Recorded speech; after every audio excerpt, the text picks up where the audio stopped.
Switzerland, that's also a picture from Switzerland. And always, if you see pictures, they tell a story. Pictures tell a story. They don't tell the truth, but they tell a story. And that's how we manage people, or in federal centers for asylum in Switzerland. And that shows us as well who is coming. If you take a picture from us, you see many differences.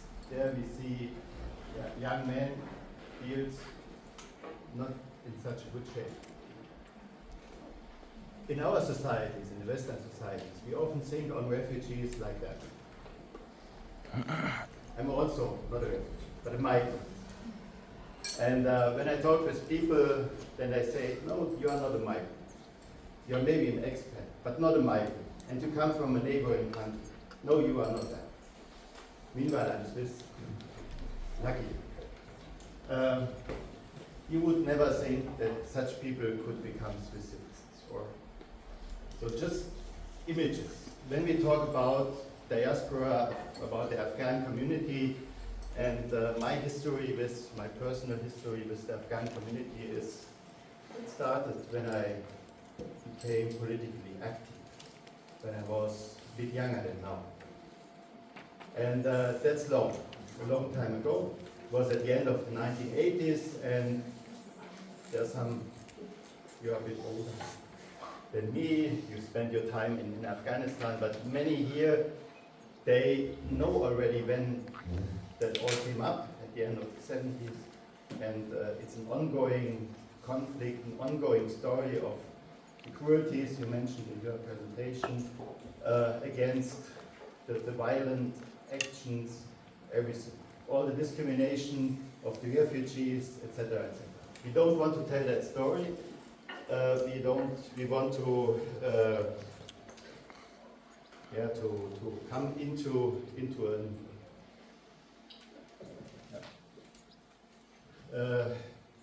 our interest is to start research on the Afghan community because we think there's a need for more detailed knowledge on that community and how the communities, you can also talk about that in the plural, how the communities from the different generations are developing and have developed. And what does it make with the people being here, coming here anew, meeting people from other generations of refugees, which are now settled in the society, are integrated. In Switzerland we have also much smaller diaspora, Afghan diaspora, but nevertheless also an active diaspora. You see there's Switzerland and there's some figures. That's not interesting. Just to make the difference between Germany and Switzerland. In Germany you talk about roughly 90 million people living here, and in Switzerland you have just a tenth of that population. So in Switzerland we are 9 million people. Most recently we wanted to decide we should not be more than 10 million, but luckily the people were wise in that decision. So there you see also when we talk about refugees, that's a constant change. Year by year the numbers are changing. There are so many factors relevant for that, you know that all. And often you talk about refugees, that's a very homogeneous group. That's not the truth. You have people, individual stories, narratives, biographies. But we tend, in our administrative ways of dealing with refugees, to wash that out. We are not talking about people. We are not talking about biographies. And in doing that, that's a prerequisite for managing people. If you look at the biographies, then we have to do something. We have to take actions. Someone who faced violence, sexual harassment, etc. If you meet such a person, then you have to support that person. You have to give that person to help that person to give the support. That's enough. So a way of managing is to delete that kind of biography, and nowadays, like the current debate on bringing people back to Afghanistan, is exactly that. You're deleting their story, you're deleting their history, you are not recognizing that Afghanistan is not a good place to be there. When you look at the society, then also that's also a kind of homogenizing story about people living in Switzerland. You see there people with migration background, migrants, they are growing, and that's in all the Western countries, and there is a need for migrants, etc. You know all these facts. And here you see the small number of Afghan refugees coming into the country 2025, and you see there, for our country, a small number, but Afghanistan is since a decade number 1, 2 on the list, depending on the conflicts we have in the world, is under the top 3 of numbers of refugees in our country. So we have a growing population. And that means, multiculturality is growing, diversification is growing, and social complexity is growing in our society, and you can also generalize that in all the countries. It's a process which happens, especially in the Western countries, but that's also a narrative which you should not believe. Also in the Western countries, we have already a high degree of multiculturality, diversification, and social complexity, but we tell the story differently. We say the red one was already a bit bigger, but the difference is here. You don't see that if you have these images in your head. Okay, multiculturality, what does it mean? That means we have different groups, we have different cultural approaches. We think of culture not as an essential category, we think of culture as a process. And in that sense, culture is fluid. It's a fluid category, and it will always change. And even here in our community, which we are now, are we a community? Maybe we are. Intellectuals, academics, maybe not. Practitioners are also here. Do they belong to us? Those are all the questions which you have in everyday life. And you make decisions about that, and you feel belonging, identity, or maybe not. And in general, we have conflicting ideas about that. That means multicultural. Multiculturality is a given. Context diversification. Stephen Wertheweg is talking about superdiversity. And what he means with that, that's very interesting.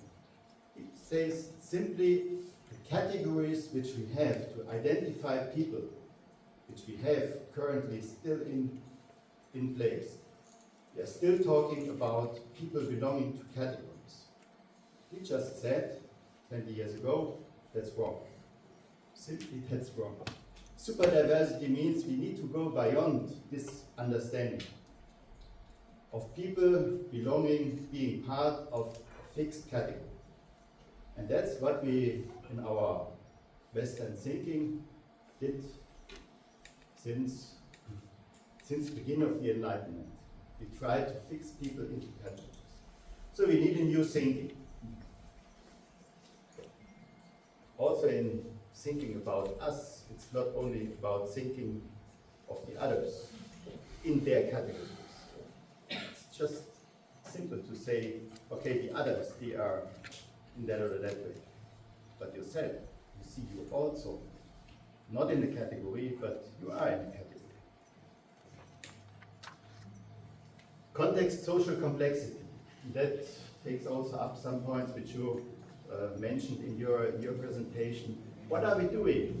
What are we doing to deal with that situation of multiculturality and diversification? We all try to enter a process and to develop something which makes us familiar with people around us and the situation, the country, the place at which we are. And that means we are doing home, we are homing. We're trying to make us familiar so that we are in a secure place. The second is we have all our histories. We have the start of our life somewhere in the world. At nice places and sometimes not at such good places. But we have our stories. And we are always connected to those stories. We cannot give that up. We can ignore that. But we know at a certain point, if you sit at home looking out of the window and it's very nice, sunny, sun is shining, but your thoughts, they might be not that peaceful, not that calm, not that good, because you think your family, your people you are belonging to, those who are important for you, they are in a different situation. They are not in such a peaceful situation. And that makes something with you. So it's good, doing history means as well taking care of your own and history, and also, which is called then biography, and also the histories to those people you are belonging and the groups you are seeing you being part of. And most of you here are part of the Afghan diaspora, Afghans in exile. Again, categories which we need, the ambivalence of categories, we need those, but we should not believe that's a real thing, maybe. Two other things which, so we had the making home.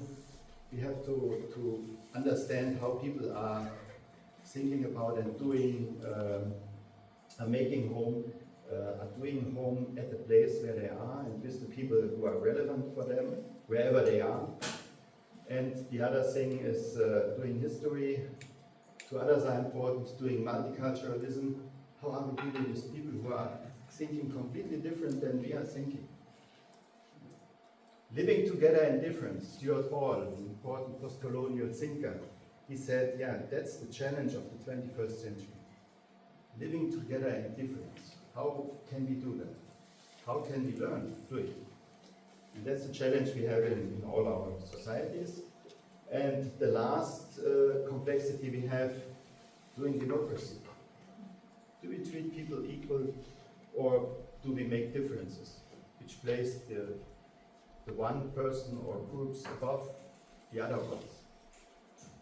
The immutable laws of mankind, human rights, immutable laws of mankind. That's a quotation from Alistair Davidson, who wrote a fantastic book on the human rights.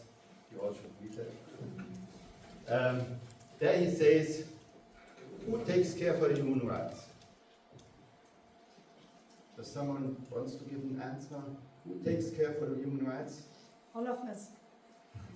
That's nice, but that's not the truth. Alistair Davidson would say no. Those take care for the human rights, who needs human rights the most. Those in need. So it's not something which comes from top to down.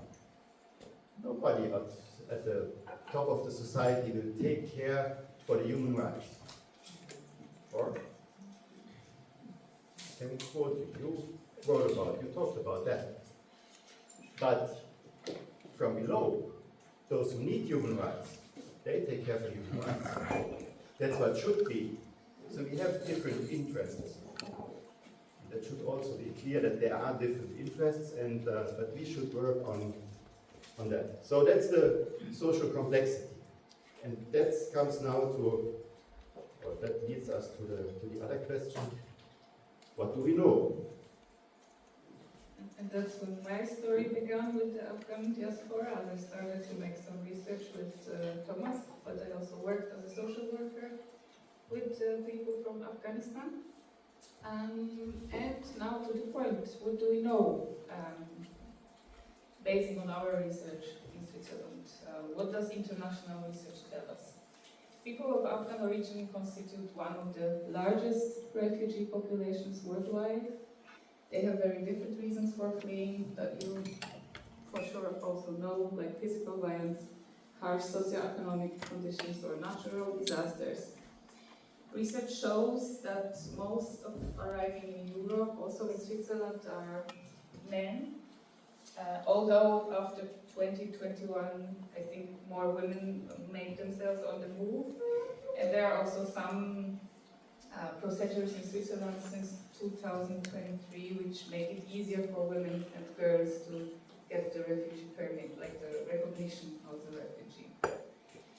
Studies also identify several common challenges among the refugees of the Afghan origins, connected with working life and mental health. The challenges include language barriers, problems with permissions, very insecure status in the host countries, discrimination, I mean policies, but also some attitudes in the society, in the host society. They experience limited social networks, difficulties in recognizing qualifications that they bring with them, and this makes their health not better. The mental health issues are also big great problems, due to experiences during the flight, before the flight, but also in the host country because of the isolation and homesickness or other different problems. This is all international research. We don't really have much research in Switzerland. We have some studies concerning medical services and access to the medical services, oftenly about women access to the medical services, but the samples are mixed. Like mostly it's not just about the people of Afghan origin. So it looks like putting all the refugees into one place, or like talking very generally about them, mostly. That's one of the research gaps. I will come to the research gaps later. But in Switzerland, we really don't have, we are lacking of research.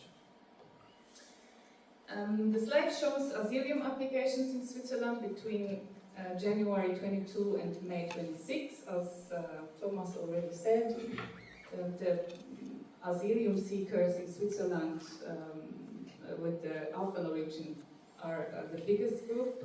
Like since 2021, they are the biggest group of the asylum seekers. In compared to Algerian, Eritrea, Iraq, Morocco, and so maybe the small difference here, you see blue, the color blue means primary asylum applications, so the people who come and submit an application, and the yellow ones are the so-called secondary asylum applications. You do it if you want to reunificate with your family, or when you get a child in Switzerland.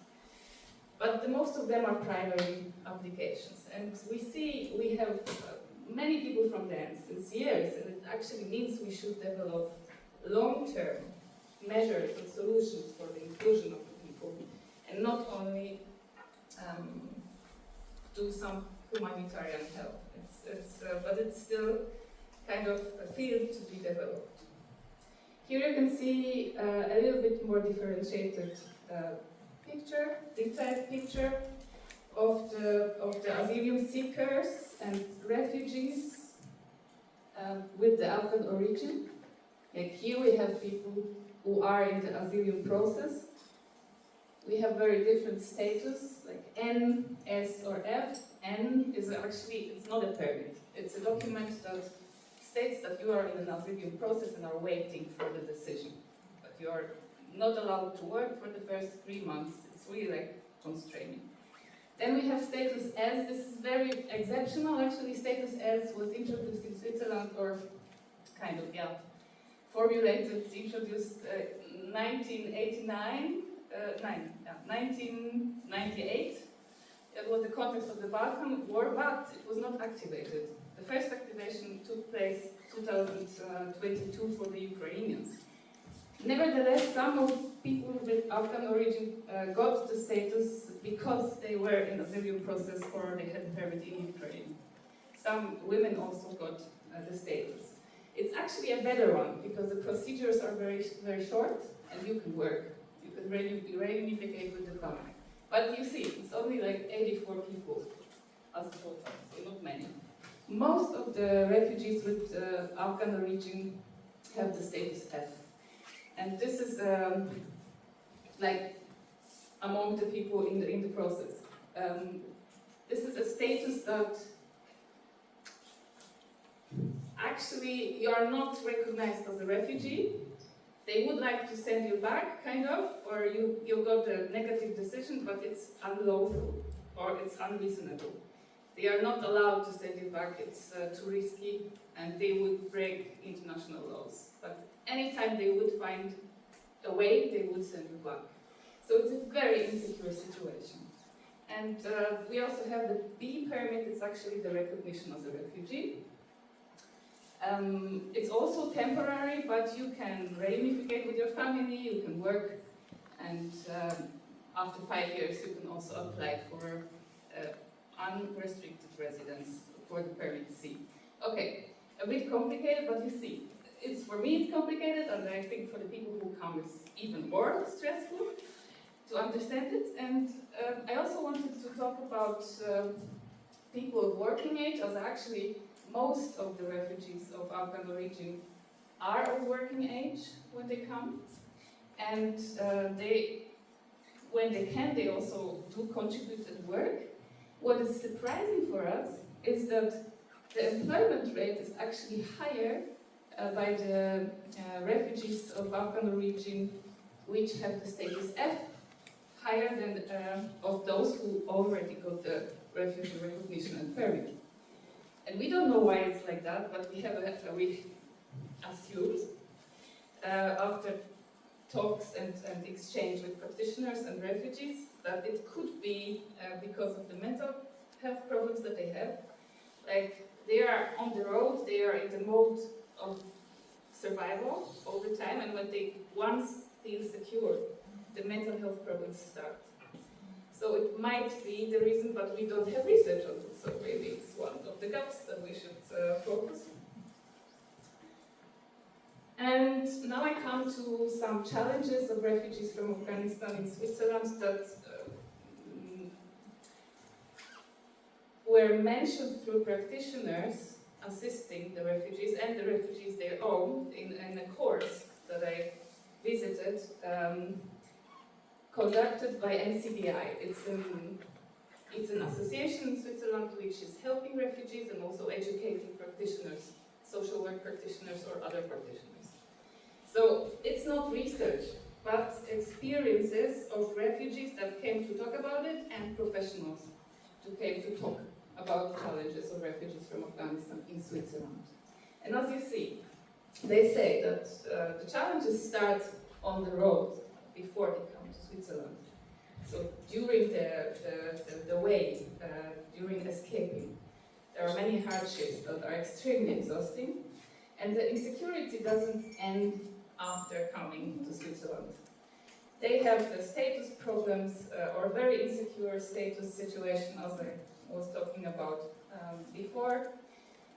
They are actually restricted in their mobility in Switzerland. They cannot travel outside of Switzerland mostly, like if you have the status S, yes, but if you have F or M, you cannot. The reunification with families is also something that we have to really wait for. Mostly 3 to 5 years. They are also always like in this fear of refusal and going back to Afghanistan. As you've told us, it's a very dangerous situation there, so of course everybody is afraid of it. And they have just a great mental health problem because of this sometimes, and a big mental load, like lack of prospects for the future or unfulfilled expectations. Living in fear is not healthy. They have other burdens like isolation, lack of information. Lack of information is something that I also heard from people of Afghan origin that I worked with.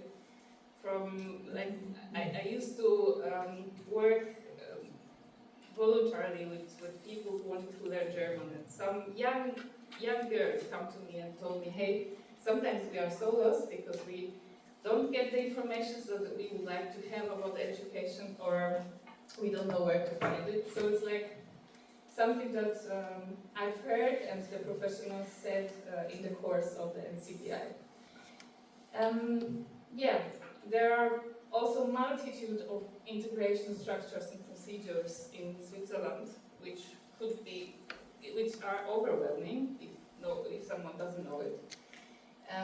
Where you seek for external help or get the help from externs and not from your community, which is not really, the refugees said they are not used to it when they come, so it's overwhelming. There are cultural barriers. I will talk about it in a while. Language barriers, difficult by housing, of course, by recognition of qualifications or looking for a job, which can lead to mental health problems and increasing symptoms of addictions, depressions, mood disorders, or post-traumatic stress disorder. I think everybody knows that, actually. And if you want to find your place in the society, I don't like the word integration, but if you want to find your place in the society, and I think everybody wants that. I wanted that too, I'm a migrant. You need to get over this, but you cannot do it alone. You need support. So if you don't have your own community with you, you need support maybe from others. It's difficult to find it. And if you don't have it, it's really difficult to develop necessary skills, like learn maybe the culture also of the others, or learn the language. We need to develop effective structures or measures for that.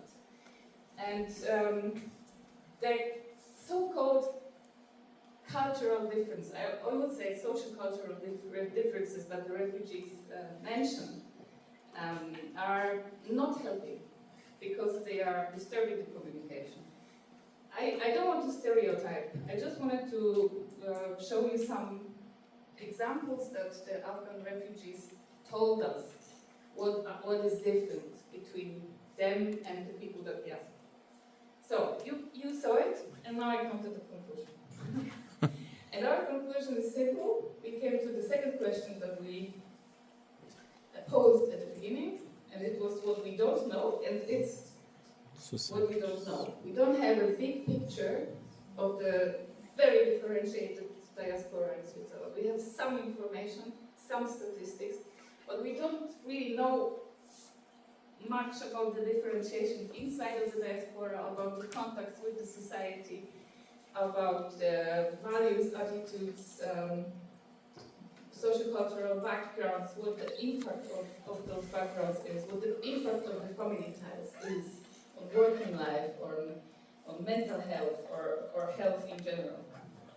So, research gaps, we need the big picture, differentiated description of the Afghan diaspora in Switzerland, and we need research to develop measures that could help us to let them find their place in our society, in the labor market or in the places. We need more inclusive healthcare, we need labor market, and we need to know the people with Afghan origin well. So that would be everything from me, from us. Thank you very much.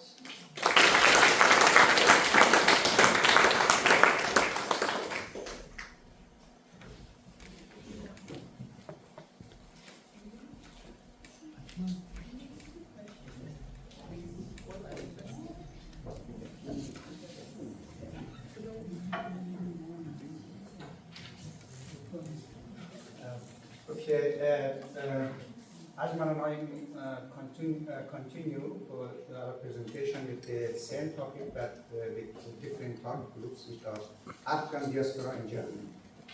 So, in order to do time management, I promise to summarize it as much as possible. So, let me start with the first slide. There are 2 points that I would like to share with you. The first point is that as you see here, the migration of the Afghan migration happened in a geopolitical context in Afghanistan. So external factors always play a determining role in making it. So you can consider Soviet Union invasion that occupied Afghanistan and caused a long war and refugee and the Taliban, which are the product of a joint project of US-led allies, and we can call them the second generation of who graduated from religious school in Pakistan, and those religious schools were financed by some countries who were a coalition that supported Afghan Mujahideen against the Soviet Union.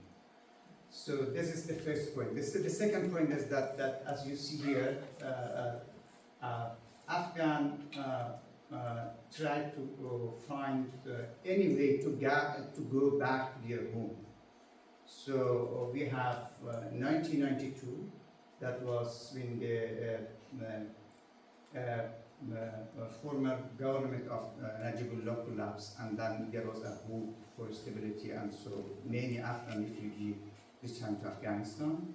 And then we have 2001 and 2005, which was a wave of hope for stability and progress and development, and then about 1 million and half Afghan refugees returned to Afghanistan. So this is 2 points.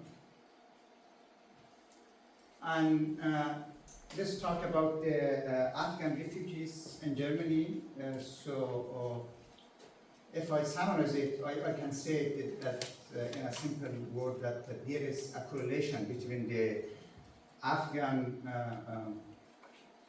refugee numbers in Germany with the stability and security in Afghanistan.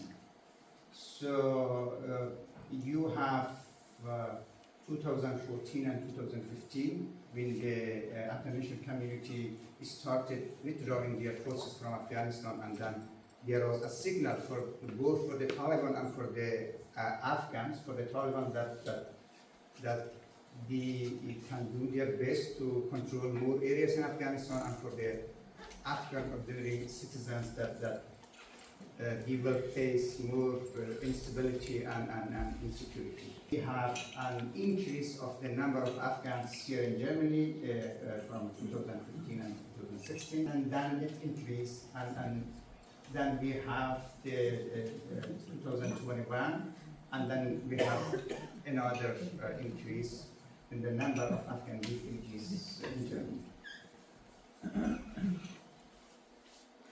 And here is the gender composition of the Afghan in Germany.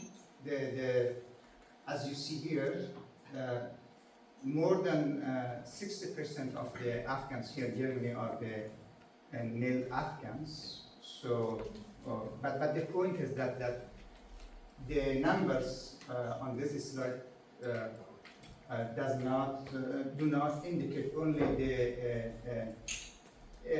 gender imbalance, but it has an indirect meaning that most of the families, when they took a decision to send some of their members abroad, and we knew that the journey is so problematic and with high risk, so therefore it was the male member of the family who left the country toward Europe. But it has also another implication that they are now suffering with family reunification. And it is very problematic because there are so many different restrictions on it, from defining A1 certificate of German as a requirement. That is almost impossible in Afghanistan because if someone here and his wife is in Afghanistan, that how she can join a German class and how she can get a German certificate. So it means that the families are for many years do not have this opportunity to come together and be united. And the age structure is also very interesting that only 5% of the Afghans here is between 40 and 55 years, but all other Afghans here is under 40 years old. So it means that Afghans here is a young population with full capability for being as a human resource for Germany.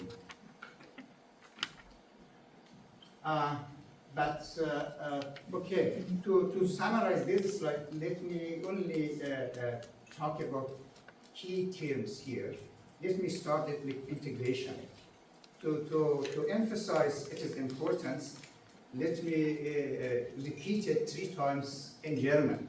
Integration, integration, integration. So this is very important above all other terms. So the problem is that in Germany political context, it is defined as an individual responsibility. There is little talks about the structural barriers and the challenge that the refugee face here. So when someone fails to be integrated in society, then it is considered that, okay, it is your responsibility. And so it is part of our representation that we do not know anything about the structural barriers and the structural context. And the second point is re-education. So Germany needs, okay, and the dominant approach is that, okay, you are welcome to live here only if you be economically used to our system. And then the second term is the education. So we need that you adapt yourself with the current demand of our job market. So what does it mean? It means that even if you have a PhD degree, but to adapt yourself with the current demand of our job market, you can be a very good security guard, but then you need to join a 6-month training course. And now we have some persons that worked so many years in Kabul as a professor and now working as security guard in Brandenburg. And the another terminology is combinational inclusion. So it was something that I mentioned that, okay, you're welcome here if you adapt yourself with our expectation. And then there is always a permanent temporality when it comes to residence permits. So Germany offers different options of the residence permits, but for most of the Afghan refugees, only the temporary residence permission are offered, and it has some consequences. So at the end, we can say that it means that, okay, you are allowed to exist. You are allowed to exist, but you are not able to think about building a bright future for yourself and for your family. So this is that mentioned at the end that here as a researcher,